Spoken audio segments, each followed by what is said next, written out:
Bonjour et bienvenue dans Cocorico, le podcast qui résume l'actualité sportive française de la semaine. Dans cette émission, on va parler de la semaine qui vient de s'écouler, comme chaque semaine au final, à savoir du 2 au 8 décembre. Alors on va parler, il y a eu quoi, la dernière course de l'année en Formule 1. Il y a le retour de Cyril Gane, j'espère que vous avez vu le combat de MMA. Il y a eu du foot, du basket ou encore la dernière de Del Potro en tennis avec Novak Djokovic. Alors on reprend l'actualité sportive, c'est parti.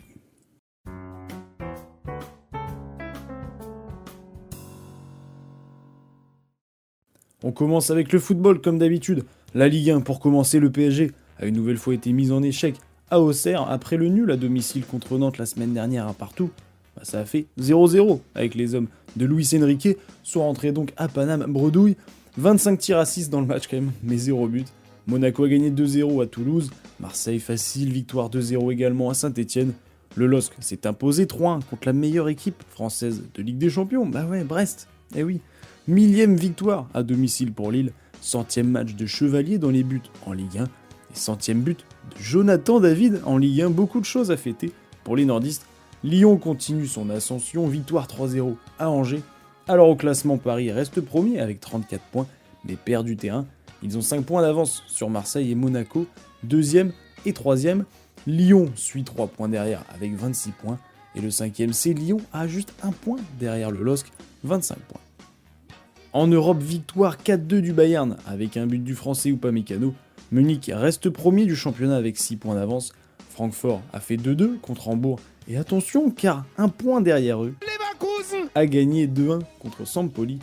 Énorme affiche entre Tottenham et Chelsea. Alors que Tottenham gagnait 2-0, Chelsea va tout renverser. Ils vont mener 4-2 avant de prendre un penalty. Bon, à la dernière minute, mais ça va rien changer. Victoire 4-3 de Chelsea à Tottenham.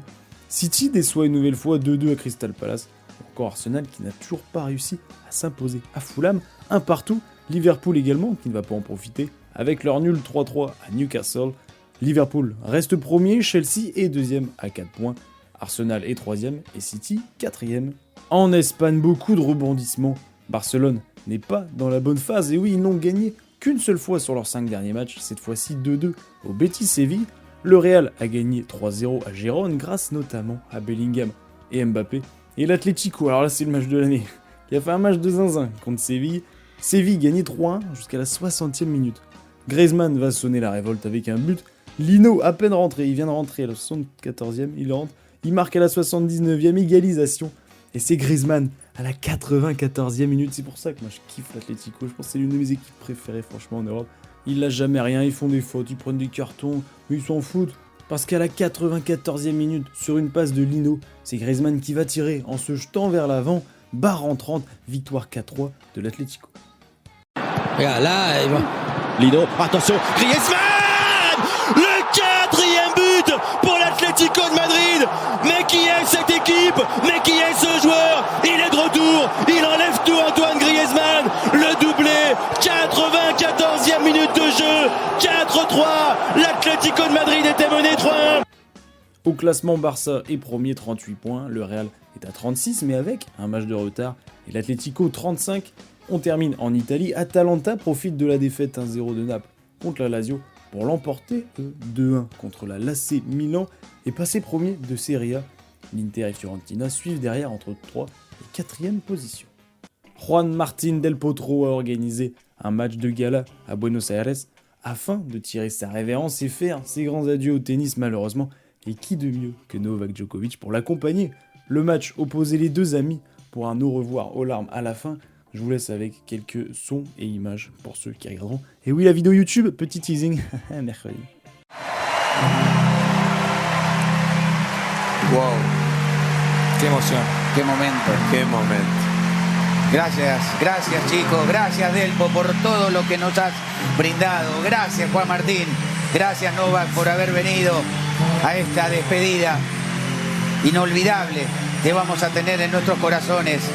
On connaît les joueurs de la semaine en NBA. À l'Est, c'est Jalen Brunson, le meneur de New York, qui a tourné à 26 points de moyenne, pratiquement 10 passes de moyenne. Et à l'Ouest, Alperen Sengun, le pivot de Houston, qui a quasiment des stats de triple-double. 21, 12, 9, c'est n'importe quoi. Record en carrière de Nikola Jokic dans leur défaite contre Washington. Il a mis 56 points, ils ont quand même perdu. Retour aussi de Embiid et Victor Wembanyama, et qui ont tous deux gagné leur match de retour. Cette semaine auront lieu les quarts de finale de la NBA Cup, donc c'est une coupe qui se joue en même temps que la saison régulière. LeBron James a passé les 41 000 points en carrière, déjà qu'il était premier au classement, et là, c'est le seul joueur de l'histoire à faire ça évidemment vu qu'il est premier. Chris Paul, pour terminer, est devenu le deuxième meilleur passeur all-time en NBA. Il a dépassé Jason Kidd cette nuit, et tout un symbole puisque la passe s'était destinée à Wembanyama. 2 rencontres cette semaine en Euroleague pour les clubs français. On commence avec la meilleure des équipes. Paris, double victoire, la première à Maccabi Tel Aviv, 80-93, et la deuxième victoire de 6 points contre l'Olympiakos. Monaco a perdu le premier match contre l'Olympiakos 80-89, mais remporte leur deuxième rencontre de 20 points largement contre Berlin. Et Lyon a réalisé un gros match contre le Real Madrid, mais oui, victoire 80-78, et a perdu malheureusement le deuxième de 8 points contre Milan. Alors au classement, Paris reste premier avec un bilan de 11 victoires, 3 défaites. Monaco est 4ème en 9-5 et Lyon 15ème gratte des places, et oui, les Lyonnais sont en 5-9. En Eurocoupe, après 2 défaites, Bourg-en-Bresse renoue avec la victoire 93-82 contre Hambourg. Bourg-en-Bresse est toujours 3ème du groupe B.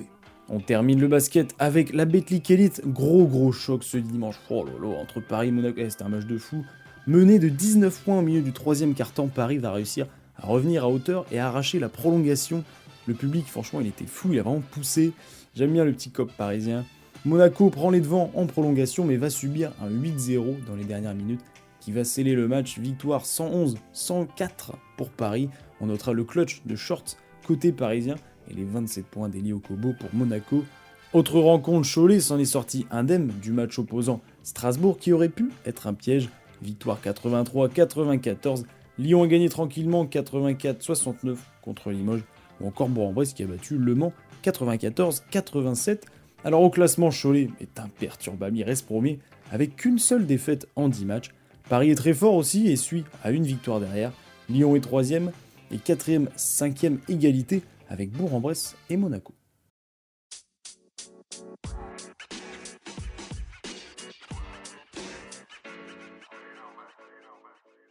Le Grand Prix d'Abu Dhabi en Formule 1 avait lieu ce week-end, la dernière course de la saison. Norris démarrait en pole position dès le premier tour. Verstappen et Piastri se touchent et se tournent sur eux-mêmes. Beaucoup de risques pris de toucher entre les voitures, parce qu'en fait les pilotes, on voit bien qu'ils n'en ont rien à faire, ils n'ont rien à perdre dans ce dernier Grand Prix. Bottas et Perez vont se toucher, ils vont tourner aussi sur elles-mêmes. Piastri qui rentre dans une Williams, tout ça en 3 tours. Bottas et Magnussen qui se rentrent dedans au 30e tour. Leclerc, attention Leclerc qui a démarré à la 19e place, a dépassé au moins 5 personnes au départ, il a réalisé une remontada exceptionnelle. Hamilton réalise un dernier tour de zinzin en dépassant son coéquipier Russell d'une manière assez spectaculaire, et Norris n'a pas pu être vraiment inquiété une seule seconde. Victoire, 2ème c'est Carlos Sainz, et 3ème Leclerc, et oui, de 19 à 3ème, il a vraiment tout remonté, et double podium aussi pour Ferrari. Après 26 ans, McLaren décroche le titre de constructeur, et franchement Ferrari perd de 12 points, c'est joué vraiment à rien, et c'était aussi la dernière course d'Hamilton avec Mercedes, puisqu'il rejoindra Leclerc et Ferrari l'année prochaine. 246 courses avec son écurie, et une énorme page qui se tourne.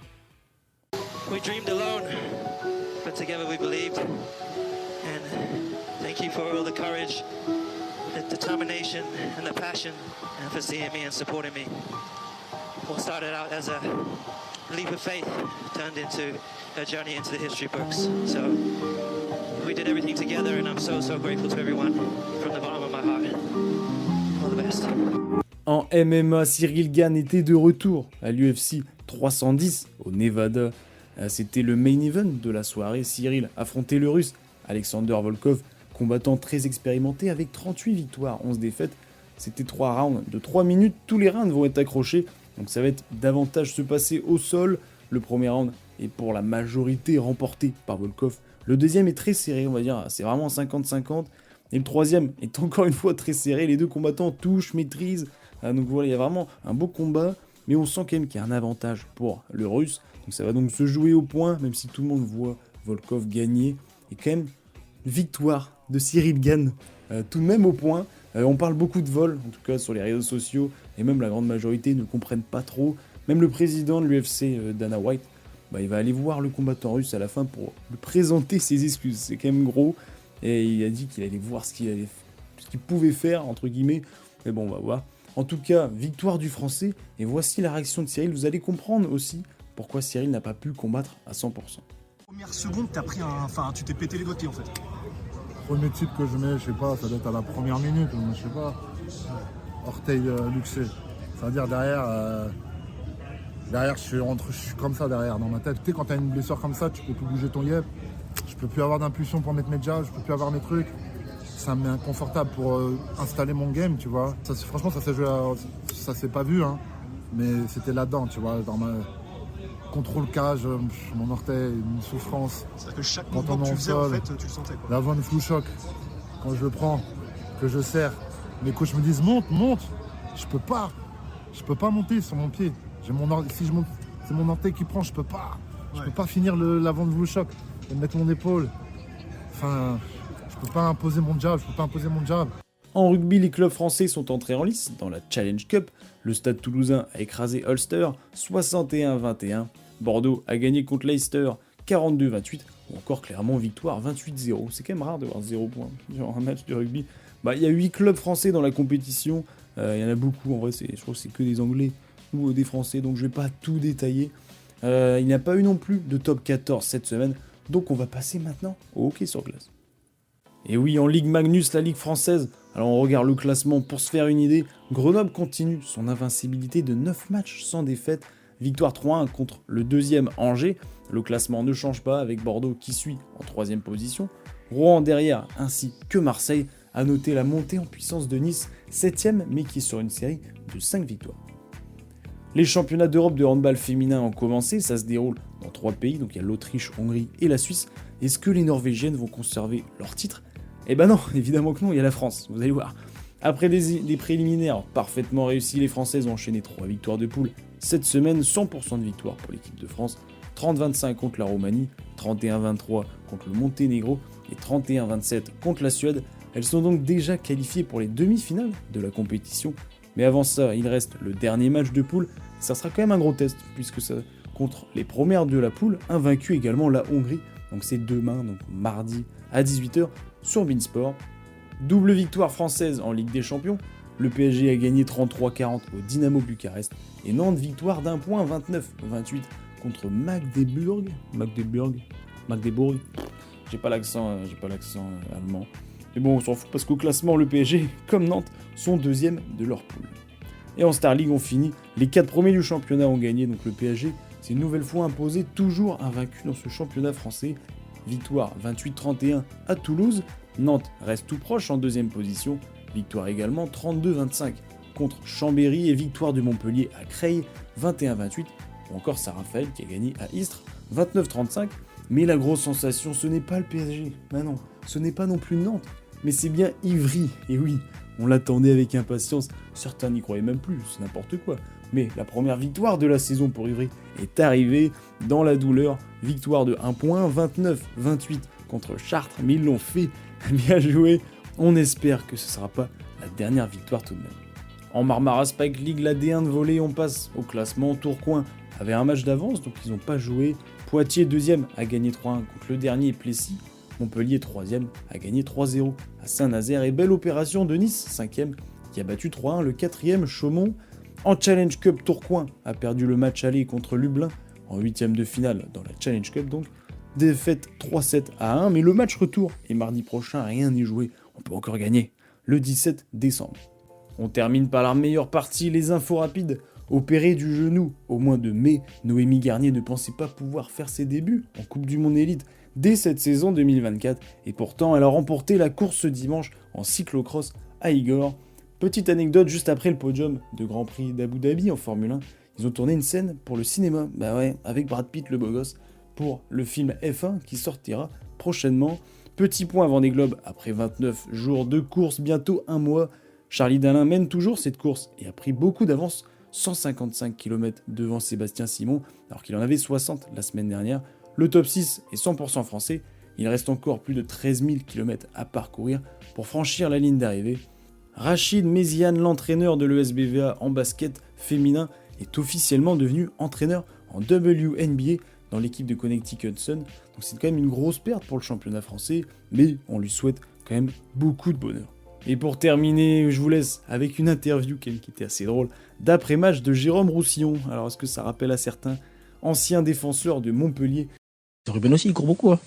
Il court plus que moi, lui, en plus. Lui, on m'a dit qu'il courait plus vite que toi. Non, c'est moi qui cours plus vite que lui. Mais lui, il court plus que moi. Souvent, il a 11 km et tout, il fait 11 000 km, c'est beaucoup. Hein, je suis en ouf, moi. Non, si, c'est ça. Non, je sais plus. Ouais, beaucoup, il court beaucoup. Il court beaucoup, franchement.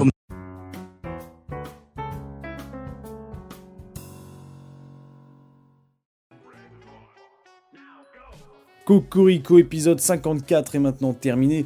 J'espère qu'il vous a plu comme d'habitude. Cette semaine, vous pouvez continuer de suivre le Vendée Globe. Alors souvent, c'est tout le sport qui donne des news sur France 3.